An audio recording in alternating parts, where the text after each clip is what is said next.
සුබ දවසක් ඒවා සියලු දෙනාටම. අද මම මේ වීඩියෝ එකෙන් කතා කරන්න බලාපොරොත්තු වෙන්නේ ඔන්ලයින් ක්‍රමයට විවාහ උප්පැන්න සහ මරණ සහතික පිටපත් අයදුම් කරන්නේ කොහොමද කියලා. ඔබට දවසේ ඕනෑම වෙලාවක අවශ්‍ය සහතික පිටපත් ඉල්ලීම ඉදිරිපත් කරන්න පුළුවන්. නමුත් එම ඉල්ලීම ක්‍රියාත්මක කරලා අප අතට පත් කරනු ලබන්නේ රෙජිස්ට්‍රාර් ජෙනරාල් දෙපාර්තමේන්තුව වැඩ කරන දිනවලදී පමණයි. ඔබ මුලින්ම කරන්න ඕන www.rgd.gov.lk කින් වෙබ්සයිට් එකට ගිහිල්ලා මෙන්න මේ විදිහට ඔබට ඉන්ටර්ෆේස් එක එනවා. එතකොට සිලෙක්ට් කරන්න ඕන ලැන්ග්වේජ් එක.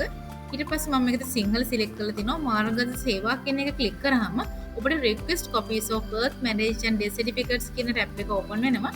ඒක ක්ලික් කරාම එතන පල්ලෙහා තියෙනවා ඔබට මාර්ගගතව අයදුම් කරන්න කියලා. ඒක ක්ලික් කරාට පස්සේ මෙන්න මේ වගේ ඉන්ටර්ෆේස් එකක් එනවා. එතනදී ඔබ ක්ලික් කරන්න ඕන සහතික ඉල්ලීම කියන එක.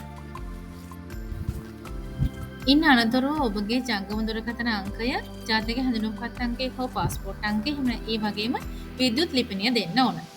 ඊට පස්සේ ඔයාලගේ නම ටයිප් කරලා මේක යවුවට පස්සේ ඔබට පින් අංකය යවුවට පස්සේ ඔයාලට මෙන්න මේ විදිහට ඉන්ටර්ෆේස් එකක් එනවා. ඊට පස්සේ පින් අංකය ඇතුළත් කරලා සත්‍යාපනය කරන්න තියෙනවා. ඔයාලට සිලෙක්ට් කරන්න තියෙනවා සහතිකපත් වර්ගයයි බෙදා හැරීමේ ක්‍රමයයි.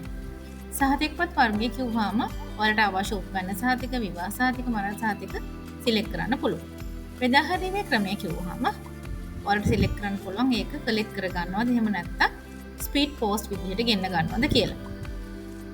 ඔයාලට ගිහිල්ලා ගන්නත් පුළුවන්. එහෙම නැත්නම් ගෙන්න ගන්නත් පුළුවන් ගෙදරට.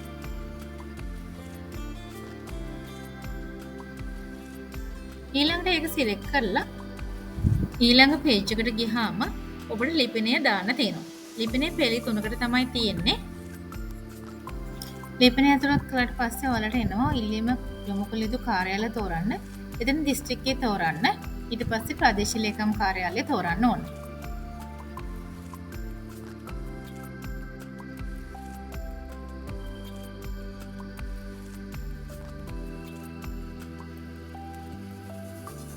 ඊළඟට උප්පන්න සහතිකයේ තොරතුරු ඇතුළත් කරන්න මේ වගේ ඉන්ටර්ෆේස් එකකට එනවා.